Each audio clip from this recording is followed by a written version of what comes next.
Ranveer Singh main ക്യാരക്ടറായിട്ട് അഭിനയിച്ച ദുരന്തർ എന്ന് പറയുന്ന സിനിമ ശരിക്കും റിയൽ ലൈഫിൽ നടന്ന ഒരു ഇൻസിഡന്റിനെ ബേസ് ചെയ്തിട്ടുള്ളതാണെന്ന് എല്ലാവർക്കും അറിയായിരിക്കും. ഇന്ത്യയിൽ നിന്ന് പാകിസ്ഥാനിൽ പോയി അവിടുത്തെ ഒരാളായി ജീവിച്ച് അവിടുത്തെ ടെററിസ്റ്റുകളെ കൊലപ്പെടുത്തി തിരിച്ച് ഇന്ത്യയിൽ ജീവനോടെ വന്ന മേജർ മോഹിത് ശർമ്മയുടെ കഥ. രൺവീർ സിംഗ് ആണ് സിനിമയിൽ ഈ റോള് ചെയ്തിരിക്കുന്നത്. പിന്നെ ഇന്ത്യയുടെ national security officer Ajit Kumar Doval.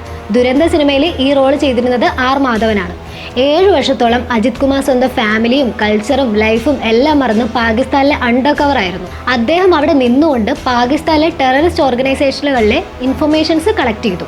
ഇന്ത്യയിൽ നടക്കാനിരുന്ന പല ടെററിസ്റ്റ് അറ്റാക്കുകളും ഈ ടെററിസ്റ്റ് ഓർഗനൈസേഷൻസ് പ്ലാൻ ചെയ്ത പല ഓപ്പറേഷൻസും തടയാൻ സാധിച്ചത് ഈ ഇൻഫർമേഷൻസ് വഴിയാണ്. അതുമാത്രമല്ല, ആണവായുധങ്ങൾ നിർമ്മിക്കുന്നുണ്ടോ എന്നുപോലെയുള്ള പല ഇൻഫർമേഷൻസും ഇത് കാരണം ലീക്ക് ചെയ്യാൻ പറ്റി. 2000 ഡിസംബർ 22 റെഡ് ഫോർട്ട് അറ്റാക്ക്, 2001 ഒക്ടോബറിലെ ജമ്മു കാശ്മീർ അസംബ്ലി അറ്റാക്ക്, 2001 തന്നെ ഡിസംബർ 13 ഇന്ത്യൻ പാർലമെന്റ് അറ്റാക്ക്. ഇങ്ങനെയുള്ള അറ്റാക്കുകളൊക്കെയാണ് ദുരന്തന്റെ തുടക്കം. ഹിസ്ബുൾ മുജാഹിദ്ദീൻ എന്ന് പറയുന്ന ഒരു ടെററിസ്റ്റ് ഗ്രൂപ്പ് ഉണ്ട്.